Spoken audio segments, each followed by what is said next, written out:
Selamat siang, sore, malam kepada para penonton yang sedang menonton ini. Perkenalkan, saya Christian Justin Hendrawan dengan NIM 135222135 dan pada kesempatan kali ini saya akan menjelaskan langkah-langkah untuk melakukan deployment lokal menggunakan Minikube. Jadi pertama-tama kita perlu mengetahui bahwa website atau project ini adalah website yang sudah dibuat oleh saya dan teman-teman saya pada mata kuliah web development. Dan saya akan menggunakan website ini untuk melakukan mempraktekkan atau mendemokan deployment lokal menggunakan Minikube. Jadi saya menambahkan folder K8S yang dimana folder K8S ini akan menyimpan semua konfigurasi untuk backend, frontend dan juga database yang kita punya untuk dibuild ke Minikube itu sendiri untuk deployment nantinya. Lalu di sini juga saya sudah membuat file-file ini menggunakan standar dan juga dokumentasi yang saya lihat di Minikube. Jadi di sini bisa dilihat ada struktur yang sudah jelas di mana ada config map, deployment, migrate, dan service. Ini untuk backend dan juga untuk frontend ya. Kurang lebih sama config map, deployment, service juga, dan juga untuk database-nya juga. Lalu di sini juga ada customization untuk lebih terkustomisasi pada project yang saya miliki. Ini merupakan semua eh, bisa dilihat ini merupakan konfigurasi-konfigurasi yang akan dipakai untuk nge-build nanti. Jadi setelah kita sudah membuat folder K8S ini, kita akan melihat komen-komen untuk memulai atau menginisialisasi Minikube-nya itu sendiri.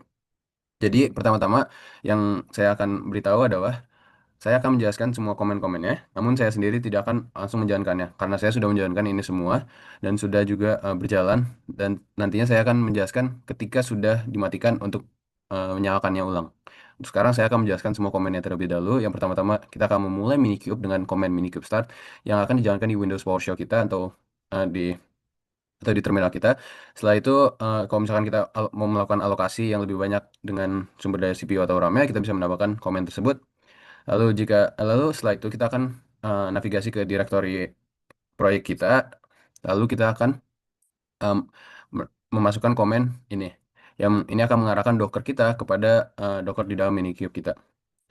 Lalu setelah itu kita akan membangun image Docker kita dengan cara memasukkan komen ini. Kita masuk ke direktori backend lalu memasukkan komen ini. Lalu kita masuk ke direktori frontend dan kita masukkan komen ini.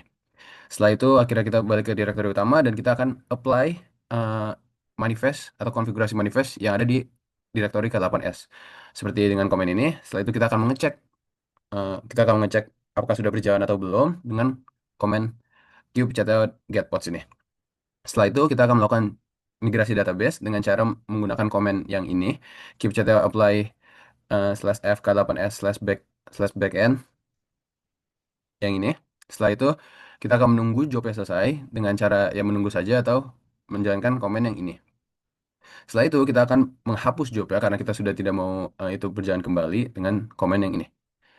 Nah, setelah itu kita bisa melakukan langkah terakhir yaitu melakukan port forward untuk port forward service backend dan juga port forward untuk service frontend. Setelah itu kita akan mengecek di HTTP localhost 25173 ini di mana frontend-nya itu berjalan di situ dan ketika kita sudah sampai di situ kita akan melihat website kita berjalan. Nah, ketika kita sudah selesai kita menghentikan service ini dan service backend dan service frontend. Setelah itu kita akan menghapus sumber daya yang sudah deploy dari direktori K8S dan juga kita bisa menghentikan Minikube. Untuk sekarang, saya sudah sampai di tahap yang ini dan sekarang saya akan melakukan redeploy. Jadi untuk redeploy seperti biasa saya akan melakukan Minikube start. Nah, ini akan memakan waktu yang cukup lama untuk kita mulai kembali Minikube. Nah, setelah kita sudah memulai Minikube ya, kita langsung masuk saja ke kita akan mengarahkan kembali Dockernya. Kalau sudah, kita tinggal melakukan kita akan deploy manifest lagi. Jadi kita tidak harus melakukan build ulang karena kita tidak mau melakukan perubahan apa-apa untuk saat ini. Nah, kita sudah membuat konfigurasinya. Lalu kita lihat di sini juga apakah berjalan. Bisa dilihat semuanya berjalan, baik backend, frontend, dan database itu sendiri. Setelah itu kita akan melakukan migrasi database. Kita akan melakukan migrasi, kita akan melakukan migrasi database. Sudah, maka setelah itu kita akan memverify saja dengan mengeceknya dengan komen yang ini.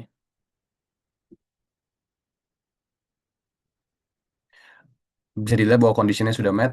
maka kita tinggal melakukan delete karena kita tidak mau kembali karena sudah di delete, maka kita tinggal melakukan port forward.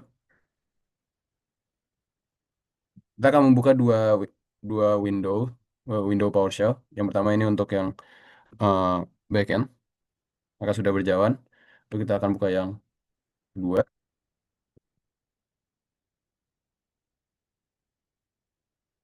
Nah, kita sudah sampai di directory yang kembali, kita akan melakukan port forward yang front end. Nah, maka ini sudah jadi ini sudah berjalan untuk yang front end, lalu ini untuk yang back end. Dan kita bisa langsung saja melihat di sini